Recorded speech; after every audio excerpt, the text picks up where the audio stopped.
नमस्कार, मैं हूं नगमा। आप देख रहे हैं ट्रेंडिंग स्टोरी विद नगमा और आज एक वो खबर मैं आपके साथ इस पर चर्चा करना चाहती हूं जिस पे बहुत सारे सवाल उठ रहे हैं और बहुत सारे लोगों की भावनाएं जुड़ी हुई हैं। सुप्रीम कोर्ट ने आज एक फैसला दिया है और इस फैसले पर कई सवाल उठ रहे हैं क्योंकि इसके पहले निचली अदालत और हाई कोर्ट ने इस मामले में आरोपियों को फांसी की सज़ा दी थी। बात हम कर रहे हैं एक बलात्कार के मामले की, न सिर्फ बलात्कार बल्कि उसके बाद निर्मम हत्या, जिस पर पहले निचली अदालत और उसके बाद हाई कोर्ट ने इन आरोपियों को फांसी की सज़ा दी थी, जिसके खिलाफ ये आरोपी सुप्रीम कोर्ट में गए और वहाँ पर अब इन्हें न सिर्फ इनकी सज़ा कम नहीं हुई है, इन्हें बरी कर दिया गया है। तो जो पीड़ित लड़की थी उसका परिवार इस पर बहुत अचंभित है, हैरान है और वो उनके दुख की कोई सीमा नहीं। उन्हें लगता है कि जिस इंसाफ के लिए उन लोगों ने 12 साल लड़ाई लड़ी, आज एक बार फिर से वो उसी मुहाने पे खड़े हुए हैं जहां पर उनकी ये लड़ाई शुरू हुई थी। तो बात शुरू हुई है 2012 में। एक बार आपको पीछे ले जाते हैं और 2012 में हुआ क्या था। यहाँ दिल्ली का ही मामला था और ये कहानी, ये हादसा निर्भया मामले के पहले की है। ये 2012 के फरवरी की बात है, जब एक 19 साल की बच्ची जो काम करके लौट रही थी उसे अगवा किया गया। 3 लड़कों ने उसे अगवा किया और उसके 4 दिनों के बाद उसका शव बहुत बुरी हालत में दिल्ली से दूर रेवाड़ी में मिलता है। उसके बाद तमाम साक्ष्य जो थे और उसके बाद जितनी भी मेडिकल जांच होनी थी, पोस्टमार्टम रिपोर्ट आनी थी, उससे ये साबित हुआ कि उसके साथ बलात्कार हुआ, उसकी निर्मम हत्या की गई। गाड़ी में इस्तेमाल होने वाले टूल्स, जो औजार हैं, उनसे उस पर हमला किया गया और वह बुरी तरह से घायल हालत में, बिल्कुल जिसे कहते हैं कि टॉर्चर किया गया था उसे, और उस बुरी हालत में उसका शव मिला था। तो बहुत ही दर्दनाक है, बहुत ही भयावह है। उसके कुछ महीने के बाद निर्भया का मामला सामने आया था, जिसकी ज़्यादा चर्चा हुई।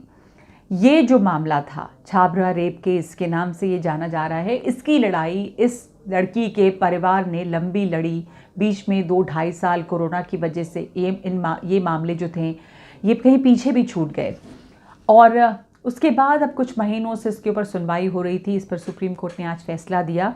विस्तृत जजमेंट जो है, डिटेल्ड जजमेंट, वो नहीं आया काफ़ी देर तक। अब तक इसके बारे में हमें ज़्यादा जानकारी नहीं है। जब मैं आपसे ये बात कर रही हूँ तो ये नहीं पता है कि किस बिना पर इन आरोपियों को छोड़ा गया है। इसलिए जो पीड़ित परिवार है, उनकी वकील, जो सामाजिक कार्यकर्ता हैं, जो इस परिवार के साथ मजबूती से खड़े रहे हैं इतने लंबे समय में, उन्हें हिम्मत दी है इस लड़ाई को लड़ने की, वो सब कह रहे हैं कि वो बहुत अचंभित हैं, वो बहुत हैरान हैं और वो शॉक्ड हैं कि इंसाफ का क्या होगा और क्या आखिर वजह रही कि जिस मामले में हाई कोर्ट ने कहा जिन आरोपियों को कि ये शिकारी हैं और ये सड़कों पर अपने शिकार ढूंढ रहे थे, उन्हें उनकी न सिर्फ सज़ा कम की गई है बल्कि उन्हें बरी कर दिया गया है।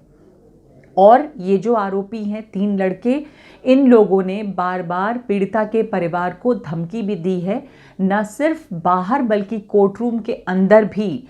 पीड़िता के परिवार को अब ये खौफ है कि वो घर कैसे जाएंगे। तो सवाल अब उनकी सुरक्षा का भी है और ये लोग कहीं पास पड़ोस में रहते थे, तो क्या ये परिवार भी अब सुरक्षित है?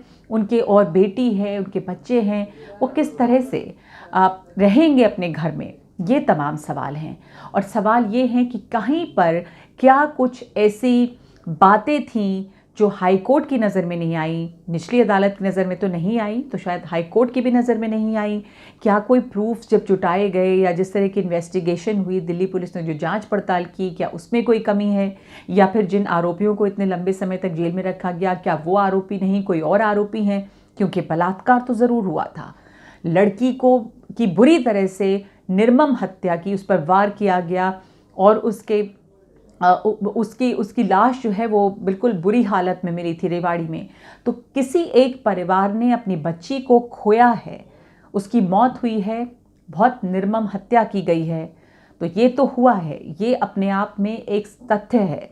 अब जो आरोपी थे उनकी बजाय कोई और है क्या आरोपी? तो क्या इन्वेस्टिगेशन में क्या कमी रही है? उनको खोज के लाया जाए। तो किस बिना पे ये रिहा हुए हैं, ये सवाल बना हुआ है। साथ साथ एक संदेश भी जाता है समाज में, और ये एक जो तमाम लोग इस लड़ाई में साथ थे उनके लिए एक तरह से इंसाफ की जो उम्मीद है वो उसे कहीं पे चोट पहुंची है, और वो पूछ रहे हैं कि उनके इंसाफ का क्या, उनका इंसाफ जो है वो कब पूरा होगा। बहुत सारे लोग इस पर सवाल उठा रहे हैं। तो आज ये बहुत ही दर्दनाक खबर मैं आपके साथ साझा करना चाहती थी। आज के लिए इतना ही। नमस्कार।